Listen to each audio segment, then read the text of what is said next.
Hello and welcome back to TEW 2016, the branding solution, and we are back with the latest episode of Shockwave. This is also the last show before the epic Money in the Bank pay-per-view, and we are going straight in with the pre-show matches. Well, we have Anderson and Gallows defeating the Vaudevillains easy. Yeah, this is leading these two, Anderson and Gallows, up before their pay-per-view Money in the Bank ladder match, which is obviously at the pay-per-view. Next up, Titus O'Neil defeats Solomon Crowe, Clash of the Titus. Simple move, simple match, just to give Titus a win, because I might try the singles push for him, but at the moment he's a tag team champion. Another pre-show match with Austin Aries defeating Warren Kavanagh, just to see how good these two click together, whether Kavanagh's ready for a push or not. He's improving. Austin Aries also going into the Money in the Bank ladder match. And the final pre-show match was Randy Orton defeating Chris Sabin, which actually got a very good rating. Randy Orton's only going to have, I think he's in the Money in the Bank ladder match, but he's also got a match with Brock Lesnar at the pay-per-view after. So I wanted to just keep him off the performing on the main show tonight. We open the show with AJ Styles and CM Punk having their argument, as they always do, because this is what they always do every show, when Brock Lesnar interferes to say once he's finished with the Viper he's coming for that title. So these two are having their final showdown. Well, it might be the final showdown, I haven't quite decided. It's only a 2-week build to the next Shockwave pay-per-view, so it might be just obviously a 1 week, and then we'll have one more match to finish the rivalry. Brock Lesnar placing Orton could easily be a number one contenders match. So we start the show with Kazuchika Okada defeating Kalisto. Just going to push this guy and just need him to beat someone very easily. And afterwards Nakamura comes out to shake his hand. But I could try and work a few of these matches together in the future to give both a little bit of a push. Next up we have the Briscoe brothers getting an easy win over Blake and Murphy. This is really just, again, to push a team ready for the Money in the Bank ladder match. But post-match to this, the Young Bucks attack the Briscoe brothers, which called the crowd a bit disappointing. So another match to hype the tag team title match where Dash Wilder defeated Darren Young. I wanted the Revival to get the win leading into the pay-per-view. I probably will keep the titles on the primetime players now. So, and post-match they have a heated confrontation, both teams. It's not the best of the best rating, but hopefully both teams are improving. In a tag team match which works for both the European title picture, we have Cesaro and Olivia Max versus Bubba and Bobby Roode. And Bobby Roode defeated Olivia Max defeated Bubba Ray for the win. I wanted to make sure I kept Bobby Roode out of the title picture, because out of the pinfall was Bobby Roode versus Max for the European title at the pay-per-view, and as you can see, Max and Cesaro have both improved. They're all improving in the ring, so this could go a long way. Post-match we see AJ Styles talking to his Bullet Club backstage. It's just a little bit to try and give Kenny Omega a little bit of a push, because I haven't really used him yet.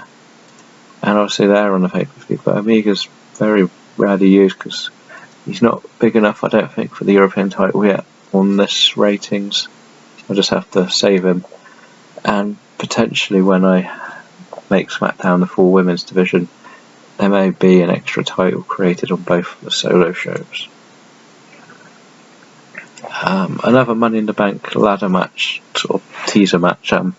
Nakamura defeated Tyler Breeze. They're both good in the ring, so this seemed like a good match. Nothing fancy, nothing bad. We have a sit-down interview with Paul Heyman and Stone Cold, where he talks up the Brock Lesnar Randy Orton match, which gets a nice polished 86 rating. And we follow that up with AJ Styles versus Shelton Benjamin. They do have great chemistry. Benjamin's not really over yet, so this isn't the best match. Sting announces that we've signed Pentagon Jr. I thought I'd put it in between two big matches just to give it a little push, a little more. And the main event is CM Punk defeating Kane, the Shining Wizard. A nice 76 rating, which it's bad but not terrible. They could have got a lot more, but I want to save some of the other potential contenders if I keep the title on Punk. And post-match, AJ Styles and Brock Lesnar come out and attack Kane and Punk. Obviously this is the deadliest prejudice because Kane is still involved. Brock has pretty much taken Kane out of this storyline, but he's still attacking him with Punk, as the message sent to him by AJ. This show will probably get us about a 77. A 79, it's not the worst, but not the best. We'll return to the main screen to see what's been happening in the news. And we're back to the main screen, and we'll just, as you can see, got an upper excellent, and that's all we need to see what the news is. On to the news first, just the TV rating. We're already on the network for Shockwave, so it's not going to get as good a rating.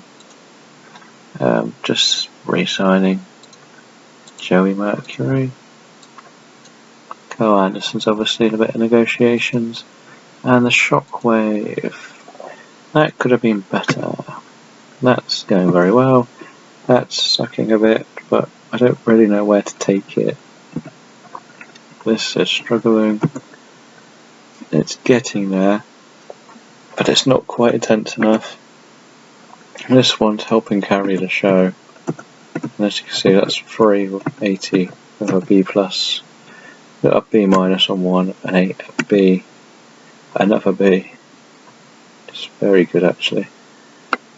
An A, so 100% on that one. I don't really know if I could do anything else on this, or whether to finish it. Oh, that was terrible. It's another B- and a B+, but that's kind of over now due to the injury. It's devastating really. Who is hot and who is not?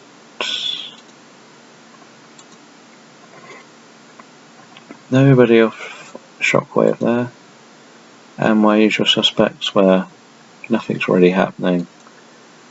So, as I said, it's Money in the Bank at the weekend. So this is my main matches, which looks slightly overpowered, but we got the first tag team is Anderson Gallows, World Greatest, Young Bucks, Briscoes. The Raw one is FIG's Usos, The Ascension, and Romero and Xavier Woods, which is another New Day. Cesaro and Bubba could be pushed off to the next Shockwave event. Charlotte and Paige in a cage, pin and submission only.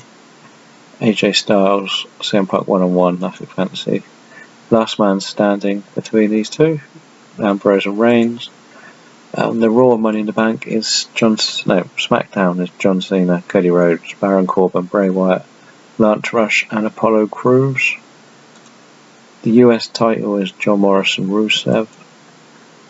This is Kevin Owens versus The Rock, because he's pissed that he's not having a match. That'll be a surprise sort of event.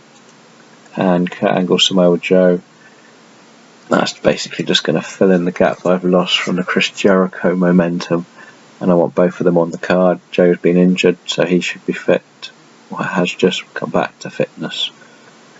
We have our European title match. The Raw Money in the Bank is Swagger, Zayn, Ziggler, Carlito, Justin Gabriel and Kofi Kingston. The women's one is Sasha Banks, Bayley, Becky Lynch, Naomi, Nikki Bella and Summer Rae. we have a 2 out of 3 falls between Rollins and Daniel Bryan for the title. Shockwave is Tyler Breeze, Nakamura, Austin Aries, Del Rio, Chris Sabin and Randy Orton. Tag team titles, Primetime Players versus The Revival. And the Raw tag team title matches, The Shining Stars versus American Alpha. So that pretty much concludes the show, and the next one will be Money in the Bank, and see how well or badly I make this show. Thank you for watching.